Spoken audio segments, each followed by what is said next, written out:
Hi, this is Kai. The following collection of clips is a completely random selection of small movies recorded during my 1 week post-op after top surgery. As you can see, I'm still wearing my compression vest. It's very attractive. I'm currently sitting in the living room of my new apartment in my electric recliner that I bought right before we moved in, a week before surgery. I apologize. I'm high on Vicodin during most of the clips, and they're sort of meaningless, but you can sort of see what the week was like after surgery during my initial stages of recovery. As the week progresses, I become less and less Vicodin high. I am still completely insane. The person who shot most of the footage you're gonna see today was Storm, who was my caretaker and a good friend of mine from work, who spent the week with me at the hotel where we stayed near the surgeon's office so that she could make sure I was okay and help me empty my blood grenades, etc. This is incredibly random, and very little of this is going to make sense. A lot of it is like inside jokes that happened off camera. It's crazy stuff, but it's so funny I had to share with you guys. Really none of this is going to make sense, and it's not going to be contiguous in any way, nor am I going to be really functional. The only days that I really used a lot of Vicodin were in the beginning, but my pain reliever use was very, very limited as the days progressed, except for one day where I sort of overreached myself and needed more pain relief. The pain was not excruciating. The first few days I still had residual effects from the anesthesia and was on a regular one Vicodin every 4 hours or so. I become more lucid as the video clips progress. Even now, the pain's not really very bad, in case anyone's worried about that. The doctor that I went to provides a Xanax before the surgery, so you're really relaxed. And I said some crazy things like, they asked me if I had any crowns or whatever, so that when they put in the breathing tube, they would be careful not to hurt my teeth. So when they told me that, I said something like, well, just don't put a hammer in my mouth and start beating away. Shit like that. Like, you know, I said really crazy things. At one point, on the way back from surgery, Storm was driving me to the hotel where we stayed, and some guy did a dick move on the street, and she apologized for the pain that she caused me while she was doing erratic driving.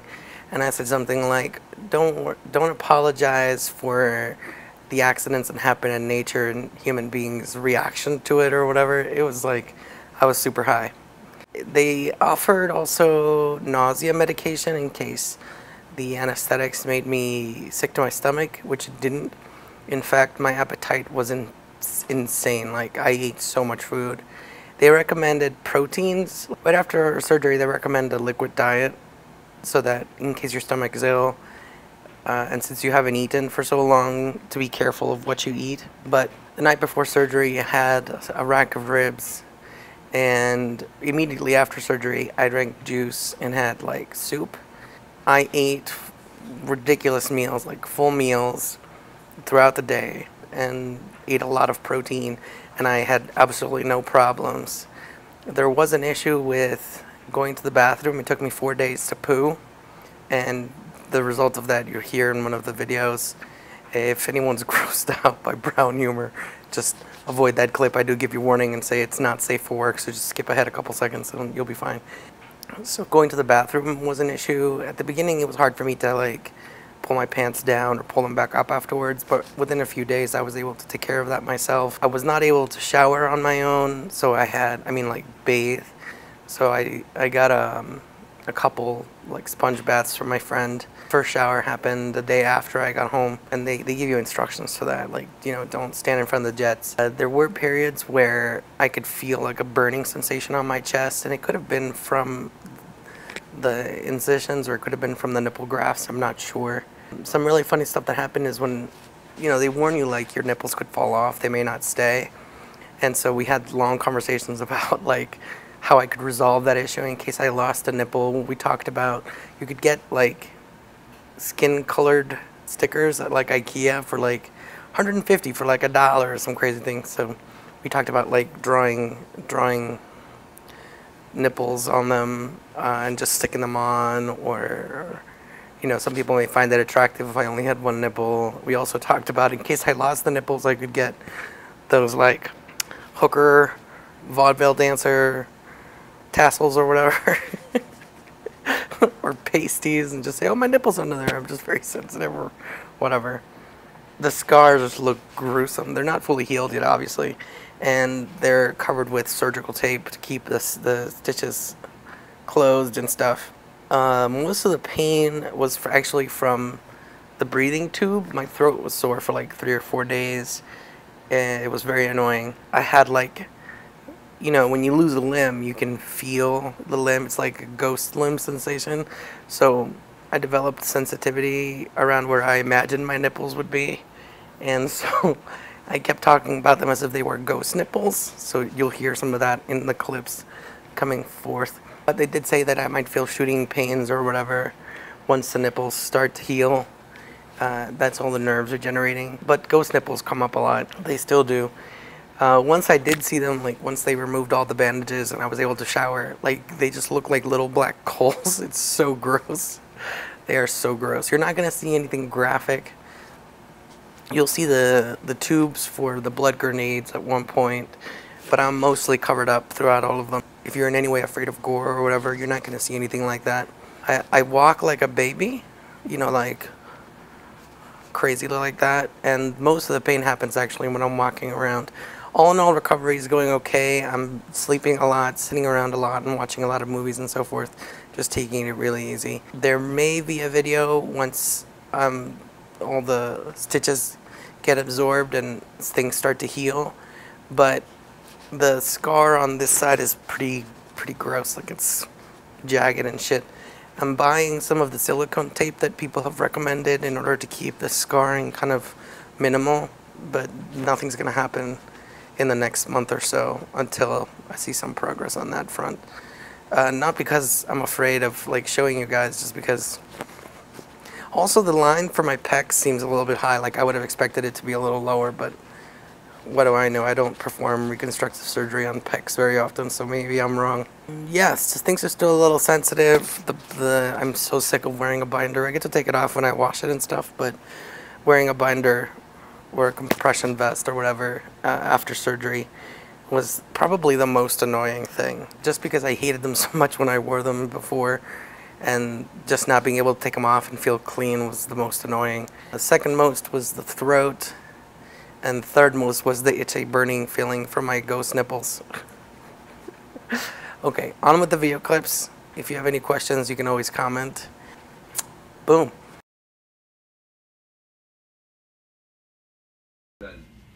Oh shit, I just took that in slow-mo. I do not believe I heard your name, tall man. Thorn. Thorn.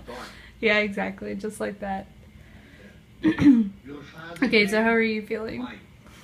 Michael Thorn, he used to live here. By the morning. Groggy. Just bought the place Okay, back. that's good. Sore. That's why I'm here. saying your grandfather would be old. Hello, this is Kai. I'm high as fuck, super grogs, and look, there's blood. Isn't that exciting? That's the flattest I've ever bound, dudes. So flat. My stomach, though, is still the same, so it's like a mountain. And Storm's holding the camera, and she's the best person in the world. It sucks not to use my hand to get in and out of chairs, which is a difficult task, even when I'm not groggy and my chest feels like it's on fire. Vicodin is awesome because I can just sleep through whatever, and I'll have more updates as my mental acuity improves. Sister, you don't even know. I am a stylish gay man on the town. These are gonna be jammy jams and a Hawaiian shirts and then rainbow sneakers. Because no proud gay man hides in the dark. I don't know what I'm saying. What are you doing? So now you feel well enough to be out and about in the real world with real humans. Well, I don't know about that. I'm still groggy. And apparently I'm going to seduce a straight boy today. Tomorrow. I don't know what I'm doing.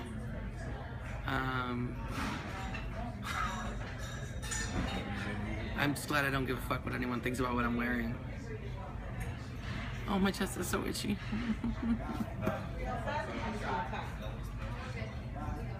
I don't know why you're shaking your head. Don't touch it. I don't know where my nipples are. Something like that. What's that sauce? Why didn't you taste it?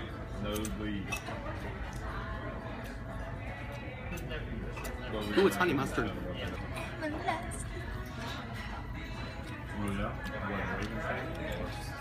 The really cool thing about top surgery, guys, is that when you can't lift your arms, it doesn't matter. It's just have hands, and you can do things like this.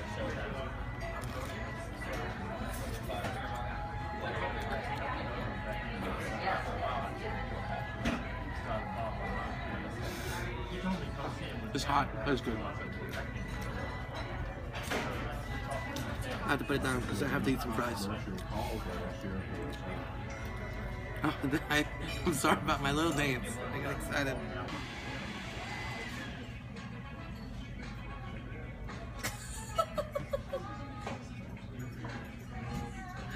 That's it for some biking in.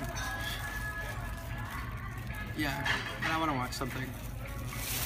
I've half watched so many things, and I keep falling asleep in the middle. Also, I'm gonna kick some more ass. We're gonna play some cards, and Andrew's gonna lose everything. That's my new plan. We're gonna cheat storm so you win. Okay. Good. This video is a secret.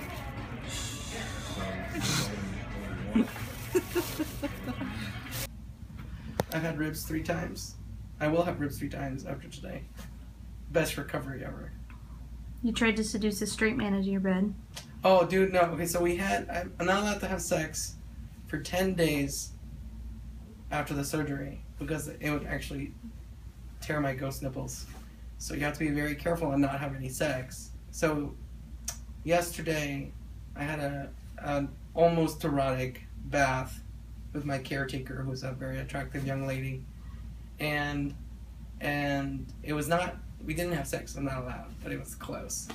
And so I made her boyfriend jealous when he got here, and then I said, she's also a bed hog, so she was all over the bed, all the covers, and I said, my bed's empty. He didn't fall for it. Another time. Next time. Yeah. Next time on Inspector Gadget. No. Okay, I'm going to bed now. They say you may not even get any sensation in your nipples after you recover, but I swear my ghost nipples are burning. They're on fire.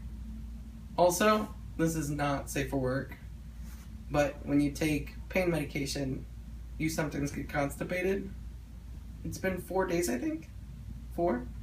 Last night I woke up at like 2 or 3 in the morning and I had the biggest turd. It was like man-shaped. It's like the kind of turds elephant way. It was very satisfying, but it took forever. So no laxatives for me.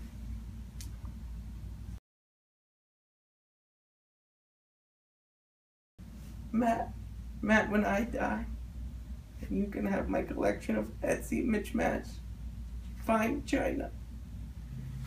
But I can't feel my ghost nipples, so I'm not sure when I'm gonna go.